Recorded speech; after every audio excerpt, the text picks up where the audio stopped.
Maayong buntag mga katribo. Good morning.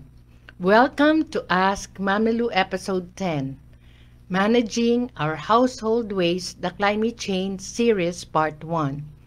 This topic has been requested by former Commissioner Norman B. Baloro, Jade Española, Ma'am Solita Gomez, and JC Ronquillo.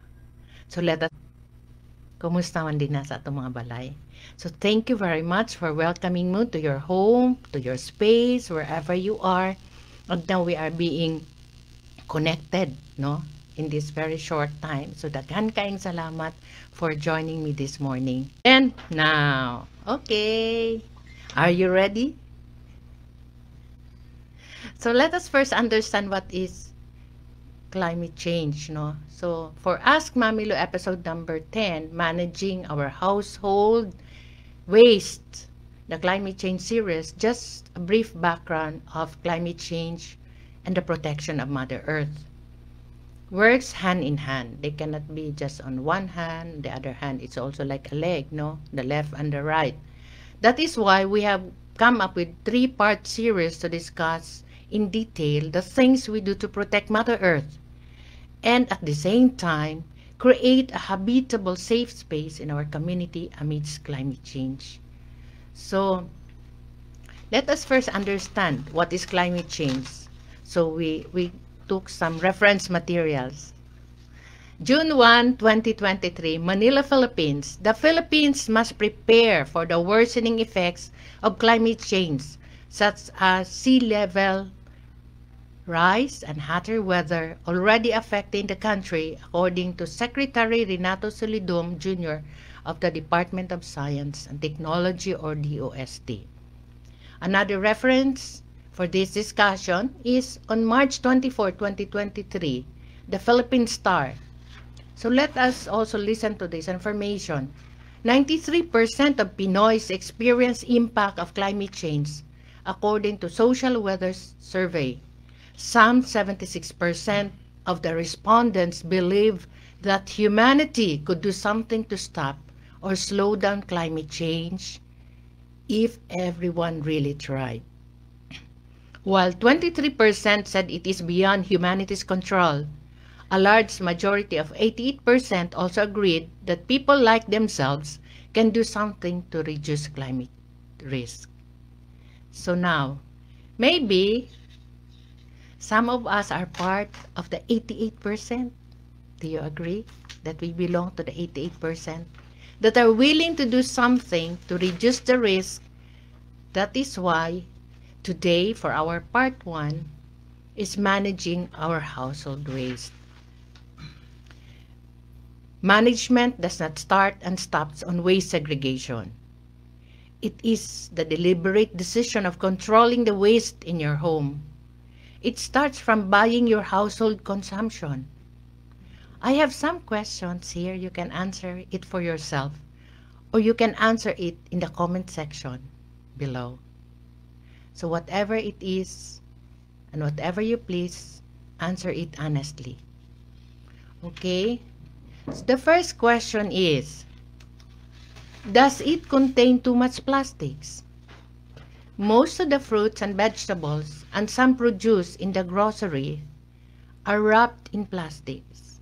Yes, right? So do you still want to buy it? Or would you rather go to the public market or the wet market and buy the same produce without the plastics? For me, I choose to do latter. So I really spend time, no? If I can do it once a week, we really go out and bring our baskets, our recyclable containers for the grocery bags, and go to the market. Then, number 2. Does the soaps you use are polluting the sea? Sometimes we are not aware because we are just conscious about the cost, easy, accessibility. But have we ever read the labels of the soap that we are using? When we continue to use the soaps with bleach and phosphate, you are directly harming the Mother Earth, right? Our family had been using certified organic and biodegradable products for cleaning our house as much as possible, except for emergency, no? Washing our clothes and taking a bath and more. And that started since 2008 when we made this firm resolution. So talking about commitment, right? Number 3, are the container of your consumables recyclable, reusable, or biodegradable?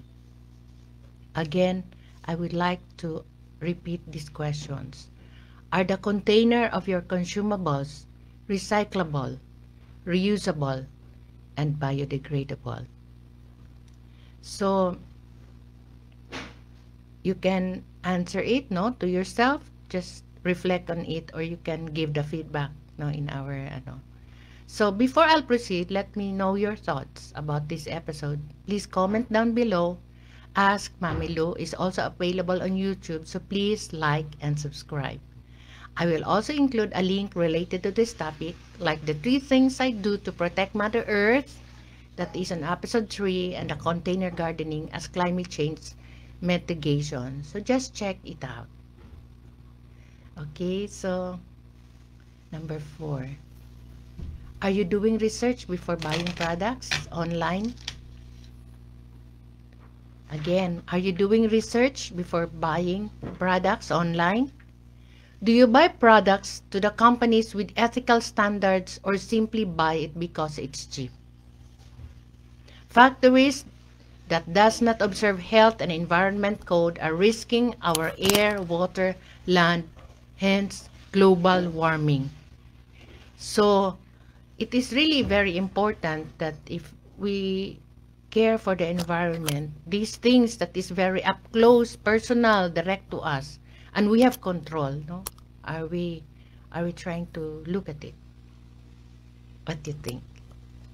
Number 5 is, do you strictly implement household segregation at home, including the children? Are we educating our children, or our kasambahay, our household? Or you just wait for them to grow up before teaching them the importance of household solid waste, especially the grannies and the titas and the titos? Number 6, when someone violates the disposal of household waste, like throwing them in canals, not placing them in designated area or collection point, do you call them out? Or just talk behind their back, hoping someone will take a fight? Because we can see it, no? They just throw it anywhere. What is your attitude about it?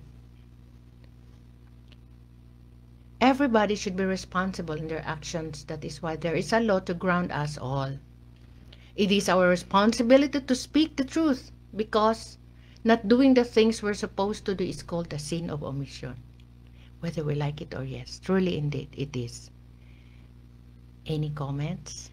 And we are calling for all those in schools, no, that we can engage not only the students but the parents. If we can come up with something proactive to engage the parents, even in the college, not only in the elementary, no, to engage them in some proactive and the senior citizens program that we have, especially for climate change. So any comments more? Okay, this video will be uploaded after the live to our official Facebook, Ask Mami Lou, Marilu Aseneta Tarona. Please like and follow. Thank you very much. So in summary, the risk of climate change, there should be people's participation. This begins at home. Any comments?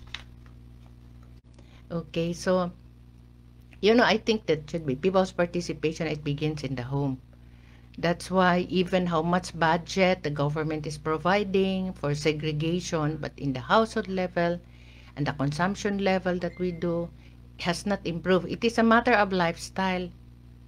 No, imagine, that's why even the skin protection, because if you can read, there are already many published that they said that non-toxic, sunscreen, all this stuff. But if you try to check on the chemicals, they're harming the skin, and they're causing some illness, skin cancers, and all these things. No? The research will show that. So our lifestyle, that's why the basic thing is that we go back on wearing hats. You remember that? And wearing long sleeves. You remember the farmers before? They really wear these long sleeves And then sometimes we change our lifestyle because we don't want to wear those cotton long sleeves because you look like a peasant look. And then the women also have these long skirts while they were working or walking along the fields. No, but I think we really have to check. And then the other thing is garbage. These cheap materials of clothing ends up in the dump site. They actually comprise a big bulk of these waste materials in our dump sites. The clothes. So I think we have to check our lifestyle also, no? How many clothes do we really need to wear? There are a lot of clothes that we are not wearing. And then also we are also the dump site of the ukay-ukay and all these things, no? Good if it is already reusable. But sometimes they also bring us a lot of these clothes. In one of the countries in Africa, what they did really was just to junk there, no, from the different countries.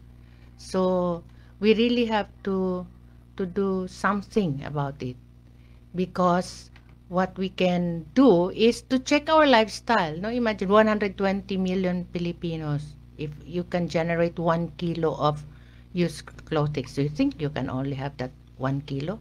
If that is 10 kilos times 120 million, and all this stuff ends up in our dump sites.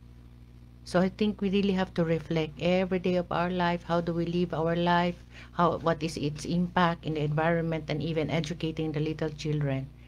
So we can really remind, because sometimes the duty bearers are also need to be reminded. That's why there should be participation in the citizens, in our community, in our barangay.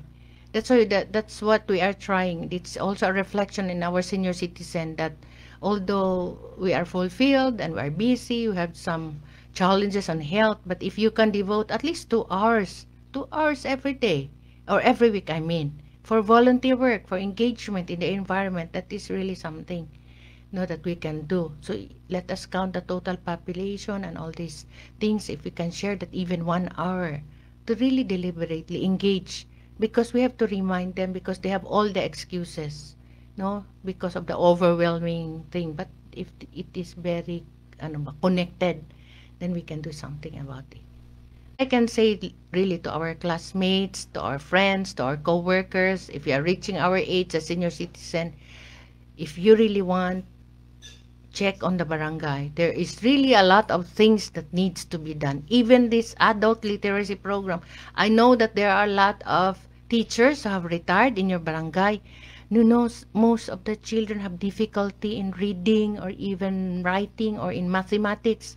So if you can arrange a small session with these boys who are skipping classes, and that is really a big service that we can do, to them. And then it's also a very meaningful one, that you can have your purpose. Kaya do not keep your knowledge, especially those teachers who have really mastered in mathematics, mastered in grammar, masters in all these things, who have retired. Just find time, and you will be amazed that you will have extra energy by doing that, because you can see that these children, these sometimes terrible youth in the barangay, there is still hope. They're just looking for someone to find them. So just find something to do, especially for our climate change, because we are the vulnerable, especially the elderly, the PWDs, and the with special needs. So indeed, if we can see, sometimes we get mesmerized by these developed countries, but how are they contributing also to the destruction of Mother Earth? So there are things that we can control among ourselves. So let's start it. So Philippines is not yet in the contributory. So we can just protect and our lifestyle. What's important is we are alive, healthy, happy, than rather than into much development that destroys Mother Earth. So just PM me, or you can contact Mindanao Pranic Healing Center. You can just check on the Facebook. Okay? So daghang salamat. Magkita-kita ta next Sunday diri sa atong Ask Mami Lu. Bye-bye. Enjoy.